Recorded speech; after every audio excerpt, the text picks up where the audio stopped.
আসসালামু আলাইকুম ছোট্ট বন্ধুরা, আশা করি তোমরা সবাই ভালো আছো। আজকে আমি তোমাদের প্রথম শ্রেণীর ভাষা শিক্ষা ব্যাকরণ ও নির্মিতি বইটি থেকে পড়াবো। চলো শুরু করি। বিসমিল্লাহির রহমানির রহিম। প্রথম খণ্ড ব্যাকরণ। পাঠ ১, ভাষা ও মাতৃভাষা। ভাষা হচ্ছে ভাব প্রকাশের একটি মাধ্যম। প্রত্যেক প্রাণীরই নিজস্ব ভাষা রয়েছে, যার মাধ্যমে তারা তাদের নিজেদের মধ্যে ভাবের আদান প্রদান করে থাকে। মানুষ মনের ভাব বিভিন্নভাবে প্রকাশ করে, যেমন মুখে শব্দ উচ্চারণ করে, ছবি এঁকে, ইশারা ইঙ্গিতে, লিখে ও নানা অঙ্গি ভঙ্গির মাধ্যমে।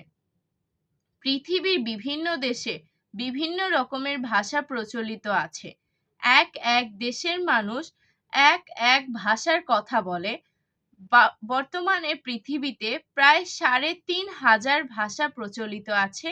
মুখ দিয়ে শুধু শব্দ উচ্চারণ করলেই তা ভাষা হয় না, অর্থবোধক শব্দ বা উচ্চারণই হলো ভাষা।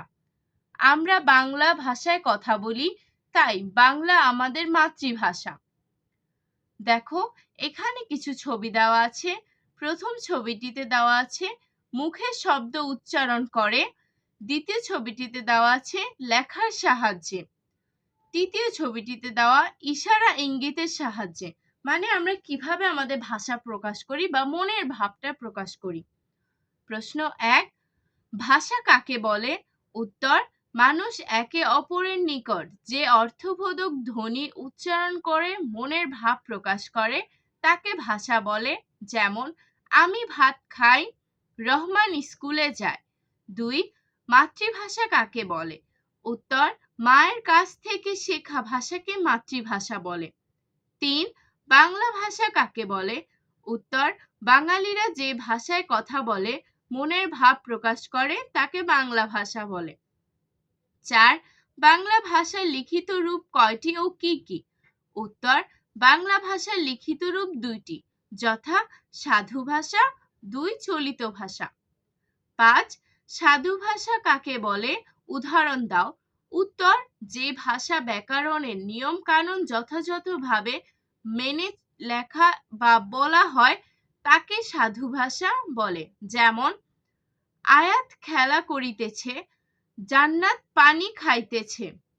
৬, চলিত ভাষা কাকে বলে? উদাহরণ দাও। উত্তর, যে ভাষা সংক্ষিপ্ত এবং সহজেই বোঝা যায় তাকে চলিত ভাষা বলে। যেমন, আয়াত খেলা করছে, জান্নাত পানি খাচ্ছে। ৭, সাধু ও চলিত ভাষার মধ্যে পার্থক্য লিখো। উত্তর, নিচে সাধু ও চলিত ভাষার মধ্যে পার্থক্য দেওয়া হলো। সাধু ভাষা, আলিফ ভাত খাইতেছে। চলিত ভাষায় আলিফ ভাত খাচ্ছে। খ, সাধু ভাষা শুধুমাত্র লিখিত ভাষা, আর চলিত ভাষা লিখিত ভাষা ও মুখের ভাষা উভয় হতে পারে। গ, সাধু ভাষা ব্যাকরণের নিয়ম কানুন মেনে চলে। চলিত ভাষা অনেক ক্ষেত্রে ব্যাকরণের নিয়ম কানুন মেনে চলে না। ঘ, সাধু ভাষা অভিজাত ও গম্ভীর্যপূর্ণ। চলিত ভাষা সহজ সরল ও সবলীল।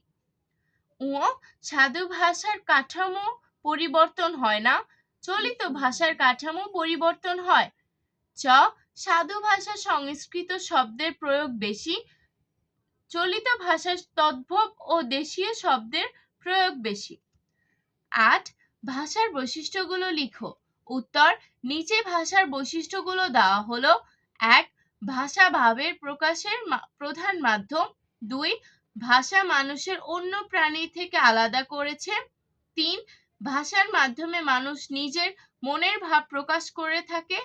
৫, ভাষার ২টি রূপ আছে। ৬, প্রত্যেক জাতির নিজস্ব ভাষা রয়েছে। ক্রিয়াপদের সাধু ও চলিত রূপ। সাধু রূপ ও চলিত রূপ। করিতেছে, তার চলিত রূপ করছে। লাগিতেছে, তার চলিত রূপ লাগছে। তাহাদের, তাদের। করিয়াছে, করেছে। দেখিতে, দেখতে। ঢুকিতে, ঢুকতে। তোমরা এই শুদ্ধ রূপগুলো এবং তার চলিত রূপগুলো পড়ে নিবে।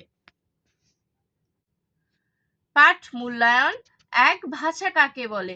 মানুষের মনের ভাব প্রকাশের জন্য অর্থবোধক যে ধ্বনি উচ্চারণ করে তারা মনের ভাব প্রকাশ করে তাকে ভাষা বলে। তোমরা এভাবে করে প্রতিটি প্রশ্নের উত্তর পড়ে নিবে। ৯. শূন্যস্থান পূরণ করো। ভাষা হলো মানুষের প্রকাশের মাধ্যম। এই শূন্যস্থানটি পূরণ করবে। এখানে হবে মনের ভাব প্রকাশের মাধ্যম। তোমরা এভাবে করে শূন্যস্থানগুলো পূরণ করবে। 10. নিচের সাধু ভাষা শব্দগুলো চলিত ভাষায় লেখো।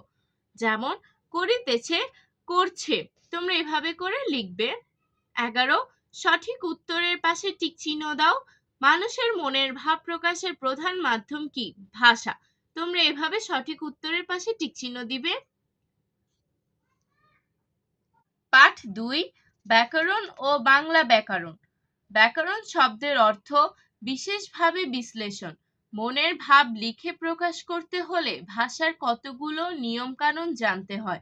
ব্যাকরণ হচ্ছে ভাষার নিয়ম কানুন শেখার মাধ্যম। কোনো একটি ভাষা শুদ্ধভাবে বলতে, পড়তে ও লিখতে যেসব নিয়ম কানুন জানতে হয় সেসব নিয়ম কানুনই হলো সেই ভাষার ব্যাকরণ। এক কথায় ভাষা শেখার নিয়ম কানুন গুলোকে ব্যাকরণ বলে। ১. ব্যাকরণ কাকে বলে? উত্তর: ভাষা শুদ্ধ রূপে বলতে, পড়তে ও লিখতে পারার যে নিয়ম কানুন রয়েছে তাকে ব্যাকরণ বলে। ২. বাংলা ব্যাকরণ কাকে বলে? উত্তর: বাংলা ভাষাকে শুদ্ধ করে বলতে, পড়তে ও লিখতে পারার যে নিয়ম কানুনগুলো প্রয়োজন হয় তাকে বাংলা ব্যাকরণ বলে। ৩.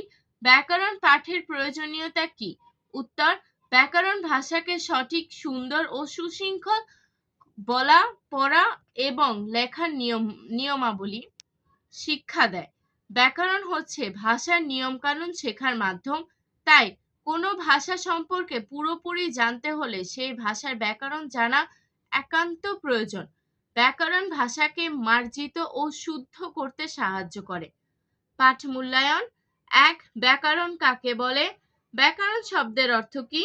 ব্যাকরণ শব্দের অর্থ বিশেষভাবে বিশ্লেষণ করা আর ভাষা শুদ্ধভাবে বলতে, পড়তে ও লিখতে পারার যে নিয়ম কানুন রয়েছে তাকে ব্যাকরণ বলে।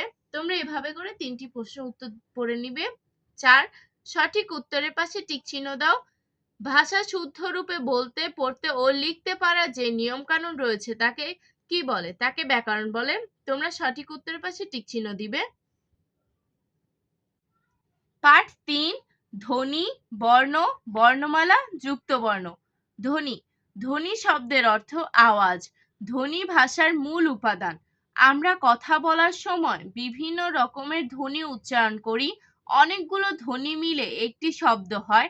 তাই বলা যায় শব্দের সবচেয়ে ক্ষুদ্র অংশই হচ্ছে ধ্বনি। যেমন কলম, কলম। Apple, apple. টুপি, টুপি। ১. ধ্বনি কাকে বলে? উত্তর: মনের ভাব প্রকাশের জন্য যে আওয়াজ বা শব্দ করা হয় তাকে ধ্বনি বলে। ২. ধ্বনি কত প্রকার ও কি কি? উত্তর: ধ্বনি ২ প্রকার, যথা ১. স্বরধ্বনি, ২. ব্যঞ্জন ধ্বনি। ৩. স্বরধ্বনি কাকে বলে? উত্তর: যেসব ধ্বনি অন্য ধ্বনির সাহায্য ছাড়া নিজে নিজেই উচ্চারিত হতে পারে তাকে স্বরধ্বনি বলে। যেমন অ, আ, হ্রস্বই, দীর্ঘই ইত্যাদি। ৪. ব্যঞ্জন ধ্বনি কাকে বলে? উত্তর: যেসব ধ্বনি অন্য ধ্বনির সাহায্য ছাড়া নিজে নিজে উচ্চারিত হতে পারে না তাকে ব্যঞ্জন ধ্বনি বলে। যেমন ক। দেখো ক উচ্চারণে কিন্তু অ স্বরেও আনছি। ক যোগ অ ক, খ যোগ অ খ ইত্যাদি। ৫. বর্ণ কাকে বলে? উত্তর: ধ্বনি লিখে প্রকাশ করতে যেসব সাংকেতিক চিহ্ন ব্যবহার করা হয় সেগুলোকে বর্ণ বলে। যেমন স্বরেও, স্বরেয়া, হ্রস্বই ক, খ, গ, ঘ ইত্যাদি। ৬. বর্ণ কত প্রকার ও কি কি? উত্তর: বর্ণ ২ প্রকার, স্বরবর্ণ ও ব্যঞ্জন বর্ণ। ৭. স্বরবর্ণ কাকে বলে? স্বরবর্ণ কয়টি ও কি কি? উত্তর: যেসব বর্ণ অন্য বর্ণের সাহায্য ছাড়াই নিজে নিজে উচ্চারিত হতে পারে তাকে স্বরবর্ণ বলে। যেমন স্বরেয়, স্বরেয়া, রস্বই, দীর্ঘ ইত্যাদি। স্বরবর্ণ 11টি, যেমন স্বরেয়, স্বরেয়া, রস্বই, দীর্ঘই, রস্যু, দীর্ঘ, রি, এ, ওই, ও, ঔ। 8. ব্যঞ্জন বর্ণ কাকে বলে? ব্যঞ্জন বর্ণ কয়টি ও কি কি? উত্তর: যেসব বর্ণ অন্য বর্ণের সাহায্য ছাড়া নিজে নিজে উচ্চারিত হতে পারে না তাকে ব্যঞ্জন বর্ণ বলে। যেমন ক, খ, গ, ঘ, ঙ ইত্যাদি। ব্যঞ্জন বর্ণ 39টি, যেমন ক, খ, গ, ঘ, ঙ, চ, ছ, বর্গীয় জ, ঝ, ঞ, ট, ঠ, ড, ঢ, মূর্ধন্য ত, থ, দ, ধ, দন্তন্য প, ফ, ব, ভ, ম, অন্তস্থ জ, র, ল, তালব্য শ, মূর্ধন্য ষ, দন্ত স, হ, ডয়-শূন্য র, ঢয়-শূন্য র, অন্ত্যেষ্টিয় খণ্ডত্ব, অনুস্বার, বিসর্গ, চন্দ্রবিন্দু। 9. বর্ণমালা কাকে বলে?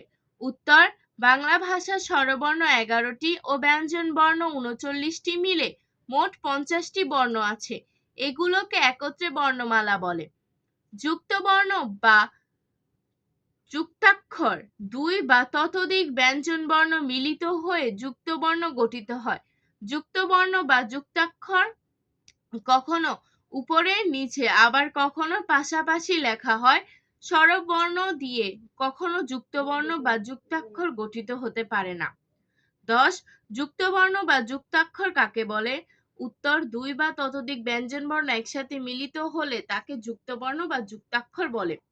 যেমন ক যোগ জ সমান ক্ষীয়, ক যোগ ক কক্ক, চ যোগ চ চ ইত্যাদি।